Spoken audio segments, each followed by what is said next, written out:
All right. Stay hot, stay hot, stay hot, stay hot. Blaiden, Matthew, Theo, stay hot. Welcome back to another YouTube Live. How are you today? At Stay Hot. I don't know. I'm working on it. I'm working on it, but how are you guys doing? Bad after hearing that. Bad after hearing that. It's okay. I'll make it up to you. Matt, how are you doing? Doing all right. Yeah. Watch the last game of Tom Brady's career. Watch him get dismantled. Hopefully. He played bad. He played real bad. Yes, he did. It was an uncharacteristic game for him. He's throwing things in the dirt. I don't remember the last time I've ever seen Tom Brady do that. And I guess I haven't watched it on all 22. I don't know all the inner workings of everything that was happening on each one of those plays, but I certainly know the ball is not supposed to go where it was going. Most definitely that cannot be the play design. So I So wonder true. what his next step is. I kind of think he just retires, honestly. That's what I would do. I don't know why. Why I'm 47, dude. Just hang it up. I would have hung it up after last year. I would have really retired. That would have been it for me. That would have been fine. I saw that I video. would have hung it up after they won the Super Bowl. Yeah, after Like, he was drunk on that boat throwing the trophy around. yeah. Like that. I don't know. You would have been sitting there. You got $25 million coming in. You would have been like, dang, I could go get another one. Whole team was coming back. I don't blame him for running it back last year. That I Yeah, no, get. I Oh don't really yeah. either. I But think I think that's maybe hindsight 2020 from some people where they didn't win it, but they could have easily. They easily could have won the Super Bowl last year, but I now I think I'd suppose. be done. Yeah. do you guys think he's washed though? I don't know. The one side of me does say yes, he is washed, but also the Cowboys just played good defense. I thought like the pass rush got home. Micah Parsons had a really good game. Anytime that the Bucks needed to get like a big chunk play, the pass rush got there and forced a bad pass. It felt like more so than just like Brady just being bad. I mean, he didn't play well, but like I thought the Cowboys defense just deserved a lot of credit for playing He's a really, little really well. washed. He a little bit, but like I thought that He can't really extend plays properly. So he's kind of a funky dude in that sense. I mean, less so than I think pretty much any other quarterback. And he's I don't expect him if he plays next year to just be firing things into the dirt all the time. Don't get me wrong. But I do think there's some pretty hardcore limitations with having Brady on your team. And I think the age is a pretty serious worry, honestly. I think when I watch him, I still see the arm strength there. I still think that he, can push it down the field in ways that maybe Breeze or Ben Roethlisberger couldn't when they were, at the back end of their career. I think he's got a little bit more zip on the ball and a little bit more range than those guys did. And, he was never someone who was really a fluid athlete or someone who was going to move around. And honestly, I think he's doing that the same that he's done before as well. But I do think that he is, he's getting the ball out so fast this year, faster than he ever has, that he's taken less hits than he ever has. He's taken less sacks than he ever has. And, that's a good thing on one hand. But on the other hand, once you get older, those hits just start to hurt a little bit more. And, he can't really right. hang in there the way that he used to, I think. And I feel like that kind of jitteriness and that, I must not take a hit mentality kind of causes maybe some of those inaccurate balls and maybe causes him to release the ball in maybe a more funky way than he would like to. And then you see these accuracy problems because obviously he's smarter than he's ever been. Obviously, with age, that doesn't go away. And obviously, he is like I just as athletic as he's ever been. Honest, like I truly don't think that he's like at a if just anything, he might be huge. more athletic than he's ever I been. don't think that he's like hugely different. Maybe not more athletic than he's ever been, but he hasn't like fallen off a cliff in that area. But I think the area where he really has fallen off a cliff is his willingness to stand in and take hits. He just is getting the ball out so fast. And I don't know if he'll retire. Um, One thing I do think is a possibility is, if you look at all these teams and you look at where he could go, and you look at the fact that the Buccaneers need a coach, and where truly, if people are coming back, if they have another offseason, and not Kappa, if Jensen plays a full year, and maybe with an offseason to draft some talent, maybe Tampa still is the most talented place to get.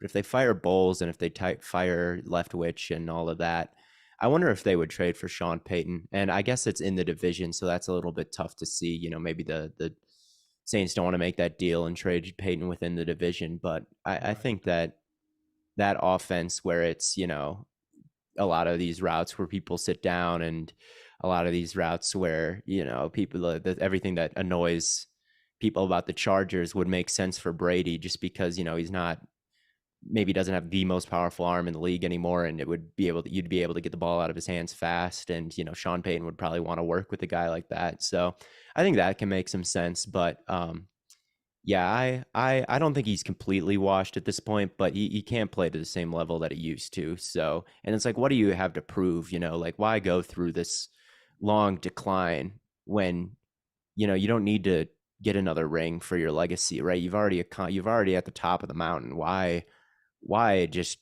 go through all those lean He could years, and you can just hang it up now with, with maybe Breeze. I get it, because it's like you could use one more, right, to really cement. You could use one more if you're Rodgers. You could, I don't know, maybe that fire, and I'm sure that fire still burns in Brady, but like, why? Why, man? You're at the top already. There's no, an amazing season doesn't do anything to help you legacy wise. It just, it's just going to be tough, and you're just going to keep taking those hard hits, and you're going to be 47, and yeah, who knows? So Well, that's what I was saying about, Brady not being able to extend plays at all. It's not that his athleticism has declined. It's like, yeah, he gets the ball out incredibly quickly because he has to. I think that really limits what you can do. I think that's difficult, to an extent, when it's like, I must get rid of the ball instantly. I can't be touched. I don't disagree necessarily about Tampa Bay. I know they would have to really, really, get aggressive cap wise, because they're negative $40 million before even signing Brady and all that jazz, and they're getting older and up there. It might be true. I mean, you look at some of the options, like Jets. Is their offensive line where it needs to be? I when you like, go to the Belichick division is, I think, the biggest hang up there. I think you might just say, I can't play the Patriots twice a year. I can't help the Jets win this. Like, I truly think with absolutely nothing left to prove, like, you might as well keep your reputation. Like, at this point, keeping his reputation in New England. Not that it would ruin his reputation when years go by, but like, seriously, what would that accomplish truly, besides making Patriots fans kind of mad at him? I don't know. I think that would be a bad legacy play, even if the team is good. And then I think the other big option is the 49ers, but they've already got their own. They're throwing another guy into that mess. It's like You they've you got can't. Lance and Purdy, and I guess, maybe if you like Brady better than them, you you start Brady and have Lance as the 2 and Purdy as the 3. I don't Oh, know. good So lord. I think he just hangs it up. I would just Yeah, it's okay, it's I would. fine, Maybe he buddy. goes to Do it loud. Vegas though, and plays with Josh McDaniels and Devonte Adams, and they've Yeah, got Darren Waller and Renfro and Josh Jacobs, and he would take less money because he always has. I could see that being that'd a be cool. That'd destination. be cool. I'd question the offensive line though. I would too. I would too. But maybe he just says, I can get the ball out faster than these pass rushers can win. Just watch me. Right. At age 50, you're gonna see some things you wouldn't Well, believe. it's But not yeah, working now, I think, man. I don't know. I kind of think that I don't know what he does. I don't really care what he does either. So I do care that Dak Prescott is amazing. Oh my He is God. amazing. He's so He good. That was a pinpoint game from him. Just a complete dissection of that defense from the pocket. And I think that there's a lot of misconceptions about Dak, which was proven by me making the video after that game where I called him a top 3 pocket passer with Herbert and Burrow and himself. I think when I think about like guys who just strictly win from the, or not strictly, but that's kind of their game as traditional quarterbacks. I think that Dak is up there with those 3 when it comes to just pre-snap control and reading things out and the accuracy. It's all there. The aggressiveness to actually push it downfield and the ability to make a couple things happen if the pocket is breaking down, and the movement, which is something that maybe guys like Goff and Cousins don't quite have. So and then I said that, and I really think all the evidence backs that up when you look at how many points the Cowboys have scored and how successful they've been with him at quarterback. And, the numbers he himself has put up have been, rival anybody. And people just really push back on that idea. He throws too many picks, even though he's thrown 25 in the last 2 years, and Burrow's thrown 26 in the last 2 years, and Herbert's thrown 25 in the last 2 years. Like, he's really not this, like, and a lot of he's made some bad decisions this year, no doubt, and thrown some bad picks, but there's also been a lot of drops and whatnot. And then some people are like, what do you mean Dak is a pocket passer? It's like, you are just looking at that has got to be racist if you do not know that Dak is a pocket passer, dude. So I think there's just a lot of misconceptions about his game and the caliber of player that he is, just because of how people talk about the Cowboys and how polarizing they are. But I almost wonder if, I think even the most pocket passers, okay, Burrow, Dak, and Herbert, right? All those guys can move, though. Right. None of those guys absolutely. are like, and I think people are hardwired to think that when we're talking pocket passer, we're talking like Peyton Manning. Like, even this Peyton, guy like old Peyton can't run at all. It's like, not really, man. And there's no quarterback coming in the league right now that is going to be just completely immobile. So even, I mean, Herbert's incredibly athletic. Burrow runs, and Dak can obviously run too. So maybe people are looking at that too much, but yeah, Dak is obviously. Yeah, I mean, Geno also is a really good pocket passer, and he can move a little bit. It's Cousins and Stafford when he's healthy too. Maybe he's the closest thing to someone who's like not mobile, and then there's obviously there's Rodgers and Brady at this point as well, who are up there, but maybe losing a little bit of their fastball. And then there's the 40-year-olds, yeah, right. Whereas these guys are entering their right. prime. But yeah, I think that yeah, it was a really cool performance to see from Dak, someone who, has all these kind of lazy narratives spewed about him. And I really like to see it. And I really liked the offensive line performance. He had all day to throw. And I think about the 49ers, and they never line up in bear fronts where it's like 5 guys down linemen. They don't really create one-on-ones. They just rush their 4 guys. No matter what your personnel is, they're like, our guys are better. We can line up the way we want to line up.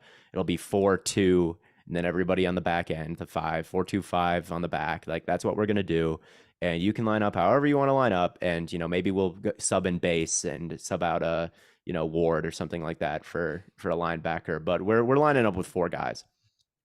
And I look at the Cowboys and, the level that they've got Tyron Smith back now. You can have Tyron Smith and Zach Martin on one side, right? The right side. And then you can slide the line left. And then you can have Zach Martin one-on-one with somebody. And then you can have Biotish and McGovern double teaming the other interior lineman, and then you can have Tyler Smith with chip help on the other tackle side, and all of those things are like pretty good. Like, if you can get one-on-ones like Tyron Smith, and Zach Martin, and then double team, like, get help to your weaker links, like, those are guys who can win, right? Even against some of the top guys in the league, like, those are guys who can win. So I think, like, if they can play well against this 49ers defense, and I think they can, right? The Seahawks were moving the ball, right? Stidham dropped 30 on it. Like, they are not unbeatable. They are not an unbeatable all time. Like, we'll be telling our kids about this defense like the Legion of Boom, I think. I think if they can hold up against rushing 4 and give Dak time, I think they could potentially slice up this defense a little bit more than other teams can.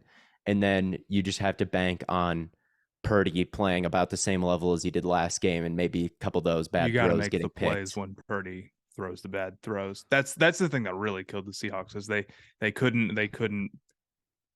win off the Purdy bad throws. I mean, it was a lot of things, but that really kills them. And it's like, and part of that, it's not even necessarily your defense doing anything wrong, but it's like, when an errant throw happens, you gotta have it go your way one of those times. You can't have it go through your hands. You can't have it just land in no man's land, luckily, right? Right. Yeah, and I think there have been times like I think last year's playoff game, they came out and they looked so sloppy against the 49ers. I remember there just being tons of penalties. And there have just been games this season where they just come out and they don't look buttoned up. And I think that comes down to, and there's definitely a chance that that happens against the 49ers. Like the Cowboys at their best, and this has been true for years, like the ceiling of these Cowboys is they win the Super Bowl, right? And they just haven't quite reached that because, Every single year. like dumb shit or they just come out flat or something like that in the biggest moment. And the 49ers have 2 more days of rest than the Cowboys do, playing Saturday morning versus Monday Which night. is so unfair. That's Yeah. so brutal. That's really Right. fucked. So it's definitely I'm not like I feel very confident that the Cowboys can win this game. They can, but I don't know if they will. So we'll see. Yeah, I was up late last night thinking about this game, and I know we'll probably want to talk about it on Wednesday as well, or on our Thursday release. But I was like, man, like this 49ers team, the only thing that really scares me with the Cowboys at this point is like the 49ers running the ball, right? Because the Cowboys have let up, they're like bottom 10 in the league in yards allowed on the ground. And it seems to be a lot of bend don't break stuff. So I'm like, okay, maybe if you could just like not give up the super long 60-yard touchdown, Christian McCaffrey, Debo Samuel, Ray McLeod, as long as you don't give up something like that, you'll probably be okay. The other thing that scares me is the way that the Seahawks were really staying in that game offensively was with a high-powered deep passing attack, right? They have 2 really high-level deep ball receivers, and they have a quarterback that has been incredibly accurate throwing down the field. And not that Dak isn't that caliber of a passer, but the Cowboys do not really access the downfield threat the same way that Seattle does. And I worry if they're going to be able to take advantage of some weak corner play on the outside the same way that Seattle was able to. I disagree completely. I think Dak is super aggressive. And no, I think I don't doubt Dak. I doubt like outside of CD, who is creating down the field for them. Gallup is a good player. I guess, yeah. They get in heavy personnel. I think that they actually push it down the field quite a bit. Like they get in these heavy looks. You'll see them play like with 2 tight ends and these big running looks, and then they play action and try to hit these deep shots. And like, Noah Brown, they could use a better number 2 next to CD. Like Gallup is, maybe not what he was pre-injury, or Noah Brown or something like that. I could see it, but I don't think that this team isn't like when I watch the Cowboys, I don't think to myself, this team needs to push it down the field more. I think Dak is very aggressive. He's good every single game he will throw it right up the pipe on like up the seam, even if it's covered. Like it'll be Tampa 2 and the middle linebacker will be running up with the guy running down the seam, and there'll be 2 safeties. And like the perfect throw, you have to like throw it right in the center of those 3 players. Dak will like attempt that once a game. he loves to throw the tight window pass, and he loves to be aggressive. And I think that's what, as someone asked me, like, what makes Dak different than Carr? Because Carr is a pocket passer, and Carr threw a bunch of picks this year, like Dak did, and they don't really run all that often. But I think the biggest answer is Dak's aggressiveness. Like raises the ceiling for the offense, because there's something that Dak or Carr might look at, and maybe he has the talent to make the throw, but he thinks that could get picked. I'm checking it down, and he still throws picks. Dak sees an opportunity like that, and he's firing that shit in there anyway. So that's I think something I think they can still take advantage of. If there's drops, if they don't make the play, but then that'll hurt. But I think there's going to be opportunity. I don't. It's not like they're playing, Tampa versus who Tampa gets the ball out so fast they don't push it down the field. I don't think as much as they should. I think Dak does do that.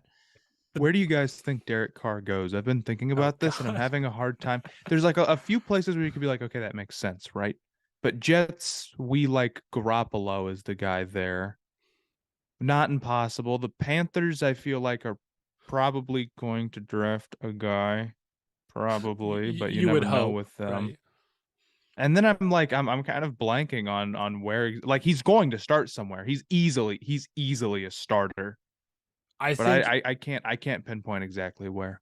I think Indy makes a lot of sense, even if they do draft a guy I could see them bringing in Carr as kind of like the bridge guy. Yeah, that's the thing. Like I could see definitely some of these teams that need a quarterback who, didn't quite make the playoffs or, something like that, like Washington, but or Indy. Well, Indy didn't not quite make the playoffs. They Yeah, they were airballed, they they're shot and they no missed they're everything. no good. They didn't rattle out.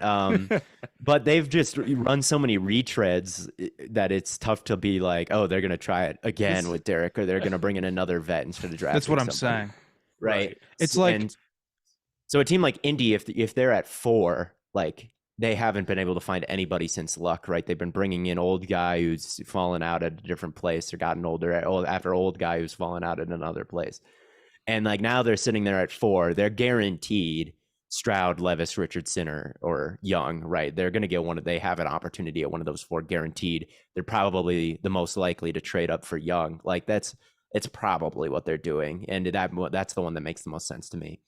I think something like, I know that there's been Howell QB1 rumors. yeah, I'm thinking There is because they're not in no position to get way a a guy. coach that is going to get fired in week 4 if they start 1-3 would actually do that. They have a top 5 defense in the league, and maybe that changes after Deron Payne leaves, or who knows? We'll see what it Right. looks like after the offseason. But this year they had a great defense. They've got great weapons. They've got a coach who needs to win to keep his job, and they're going to roll with a 5th round pick who like played well in one game. Right there, I just do not believe that that's going to happen. So I know that they've been bringing in all these retreads. I know that they probably want a rookie to call their own, which they haven't had in years and years, since RG3 basically. But I do think a team like Washington could benefit. But the other 3 teams in the AFC or in the NFC East are all in the playoffs. They're all in the final 4 in their conference, and maybe they want to play the long game and maybe get a rookie instead of trying to contend right now in a division that looks pretty stacked against them right now. So I don't know, but I feel like it could be Washington. It's so tough because all the options are like, if Indianapolis does it, we're doing this again. If the Panthers do it, we're doing this again. Even if Washington does it, we're doing this again. None of those teams are like, maybe the Jets are the one team where it's like, if they sign like a guy who is maybe just like the expectation is for him to be a game manager out of free agency, I don't think anyone's going to be mad at that. Like, people want to see that for the Jets. Like, Jimmy Garoppolo is serious for the Jets in a way that it would not be serious for the Colts, or it would not be serious for the Panthers or Washington. So it's like, outside of the Jets, and it's like, Carr is easily a top 32 quarterback. No question about it at this point. Right. But like, I don't see. I'm not saying he's not going to get signed somewhere. I'm just saying I'm having a hard time seeing him getting signed somewhere and people hyping themselves up too much about it. I think a lot of the spots are wonky. Carr to Atlanta. I could see that too. Atlanta's a team that maybe you've got Ritter and he showed something in that last game, but it's tough to ride into him as your future going into next season. And they draft kind of in that middle part of the draft, or do they want to trade up for a quarterback? I could see Atlanta doing that. Certainly, it's a tough one for them. I haven't really thought about their quarterback situation. I'd like to say that they're going to keep Ritter. I honestly thought that he looked pretty good and he was getting better at like each game. He looked a little bit better, but it's so tough. It's like we saw we saw like 4 Ritter games. They just should have put him in sooner. If there had been 8 games, we'd know. There's 4, we don't. Right. I won't blame him. It's tough because if he looked horrible in all 4 games too, it would have been like, okay. But like the fact that he got progressively better, I think you can keep him on the bench maybe, and bring Carr in, and that maybe doesn't close the door on him ever starting for your team, right? You think about like Rodgers and Love, and you think about like how Love sat for all these years, and he'll probably get his shot after next season or something like that. Maybe you could bring in Carr for 2 years, Ritter's your backup for 2 years, and then you see where he's at year 4 and what you want to do with him. I don't know, but he's a 3rd round pick. Again, the sunken cost fallacy doesn't even really do you apply. think So do you think they give Arthur Smith 4 years to kind of figure it out? Yeah, he definitely has to start showing results here soon. right? But I don't think you can make decisions, especially right now. I know that, some coaches absolutely do make decisions knowing they're about to be fired. I don't know if Smith should quite be in that mode yet. I think No, he should. After one I don't think season, he's no, on the hot, I don't think he's on the hot seat. But like, if they're just like we're waiting for Ritter for 4 years. I mean, it doesn't have to be 4 years. It can be like 1 year with Carr, and then or your plan can just be like, we'll bring in Carr, and before Ritter's rookie deal is up at some point, that door isn't closed. But I don't Yeah, know. It's not like you have to cut the guy, right? That's kind of what I'm saying. It's not like yeah, if you bring I guess Carr that's in, true. like Ritter's gone, But it definitely is the best way to learn is in games, right? It feels like someone maybe wouldn't make strides quite as fast like against practice as it would against in-game reps. But I don't know. I couldn't tell you. It is a toughie. It's a toughie, as Blaiden What do would you say. Is what do you that guys something think that I about would the say? Panthers coaching search That's a right now? Do you toughie. have any You got thoughts? cooked for saying that one time. Did I? You said you posted a screenshot of you texting your girlfriend, and you said that's a Oh, toughie. That's normal. I don't see what's wrong yeah. with that. I don't know. I don't know either. I just remember that being something that people were I making. don't So remember. never mind. I'm You not know, you making know any. Bladen lore better than me, man. I don't remember that at all. Uh, I'm talking myself into Ben Johnson though for Panthers head coach. He's Yes. good, Yes. and it's not built all that different than. They're not that built all that different than the Lions are they? And that's what I made a video about it. You can go watch it. It's on the channel right now. And I said exactly that. Yeah. Bring in Stroud, have him be Goff with Ben Johnson with an offensive line that's pretty decent. Bring in it's not that hard to find a Jonathan Will. You got DJ Moore. He can be your yeah. Well, now I'm just spoiling Matt's video, but yeah, I like Ben Johnson a lot as a head coaching candidate. I love listening to him. Like if you watch his press conferences, I think that they're very engaging, and I honestly learn things when I listen to him talk, and his scheme is good. So I'm like, I don't. He passes the vibe check. It's not like Hackett when I watched him mic'd up and was like, this guy's weird. This guy's weird. Or I don't even know some guys just get you hire them and they just kind of seem like a warm body. I don't know. But Ben Johnson doesn't quite seem like that. So yeah, I Just a definitely warm like that hire body. for anybody. um, where I was really hoping the Browns would get Brian Flores as their new defensive coordinator. They ended up signing Jim Schwartz. I don't think I'm mad at that though. Getting a guy out of that Tennessee defense doesn't seem like a bad move. They have crushed it the past couple of years defensively. Um, but I really did want Flores. I wonder if Flores would have been Flores, cool. Jim Schwartz has been around, man, though. Like he's just been, in the league for as long as I can remember. That's for sure. Like in yeah, some role, when he was head coach of the Lions, and I remember there was one year where they had pretty good results, and I think won 10 games and maybe went to the playoffs or something like that. But he's always been, a defensive coordinator in Philadelphia for a while. I don't know.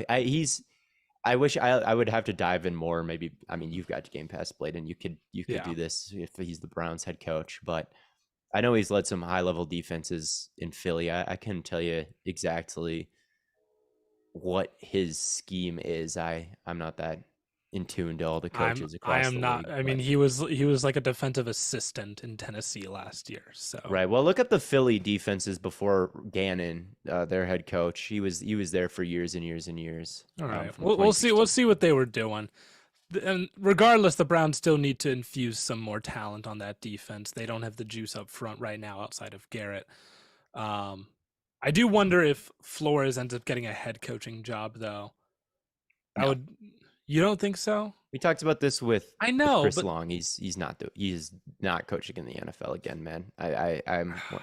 It might not be fair, but like you don't file a lawsuit in the league and you leave, don't and then think anyone. goes off, and they upgraded and I just don't. like I walk don't. right. The Dolphins were like basically the same. I don't think that's true at all. I think they were much better this year than last year. I think last year they were lucky to be 9-8, and this or 9-7 or whatever they were, and this year they were extremely unlucky to be the record they were. Last year they sucked, and then they played this schedule of quarterbacks that were like laughably horrible. It was like they would play like just a murderer's row Is that of not backups. like the opposite of what happened this year? They played like this awful stretch They of had an easy defenses. stretch, but I mean, the Dolphins lost at least 3 or 4 games this year off of, maybe not that many, at least 3 games off of And, a and backup even in the quarterback games where and the their backup playoff team. started, the backup would get hurt. Like it seemed like every single week, it was like Bridgewater would be in for like 4 plays, and then Thompson would come in, or Thompson would be in for 4 plays, and Bridgewater would come in. Like it wasn't even that they had a backup that was like a backup that could just, okay, we're gonna prep for this game with this guy, and it was always like one or the other. So I think like, yeah, Miami I think was a much better team this year than they were last year. If I mean, you can just look at, to say otherwise, you just have to look at the 2 records and be like, well, they're close, so it's the same. But like in terms of, I mean, you could see that the Dolphins were playing, like Tua was playing at a much higher level this year than last year, and the offense was at a Yeah. much higher level. And Tua looking better this year really makes how Flores handled the Tua situation, particularly his rookie year, look not great, with like the putting him in. And then if I remember correctly, wasn't Tua's first game, yeah, he got put in against like the Rams or something, and then they like pulled him back out for Fitzpatrick, and then they put him back in, and then Because all they this. realized he was going against like Donald and Von It, it, Miller. it said Or they that didn't have that Von at was that time, but not a strong way to handle that. And there's a lot of, I forget exactly all what happened, but there's a lot of talk about how he was very frustrated with Tua. So Tua being good this year does not help his case. Yeah, and I think that he's a good defensive mind, and I would like to say, like, I thought that he was a Belichick disciple that did a pretty good job, and I'd like to see him work his way up as a defensive coordinator, and get hired somewhere as that, and maybe eventually, if that defense is good for years, he gets a call. But like this offseason, like there just needs to be more time I guess after that's everything fair. that A happened. cool down. I don't know. Yeah, I still don't know if it was fair to fire him. I think that it's definitely more fair to criticize his reign there after, the Tua comes out and is confident and plays well, and credits having people who believed in him. Like that's definitely worth critiquing Flores for, I think. But I also think that he was, like, at the time he got fired, I think that he was doing a decent job there, even still, with everything on defense. And I do think that they didn't quite scheme it up like McDaniels did, but they were still doing the RPO stuff and designed an offense that made a lot of sense for Tua's skill set. They just didn't quite take it up a notch to They also didn't have Tyreek Hill. they also didn't have Tyreek Hill. That's true. But yeah, I'd like to see him get a head coaching job eventually, but I just don't know, man. It just feels like that's one of those that you don't come back from, it seems. But who knows? Who knows? Yeah, I guess that's fair. I don't know. What else is there? It's not a whole lot right now outside of. Well, because we can't talk about all the matchups because we have to save that for tomorrow. Well, it's almost So we're a minute away. I've got to log off here. This is a little what bit of a shorter are you? one. What are you guesting on another podcast, Theo? No, I've got some family stuff that I've got to take care of, actually. Ah, fair enough. Nothing that I'm going to talk about on here, but Fair yeah, enough. I'm not gonna probe. I gotta head out. All right. Well, that'll pretty much wrap things up then. We'll be back to talk about the matchups for the divisional round. We talked a little bit about Cowboys Niners, but we'll talk about that more in depth on Thursday's release. Thank you all so much for tuning in. And as always, from Corn Boy, Bird Boy, and Lemon Boy, we will catch you all on the flippity flop.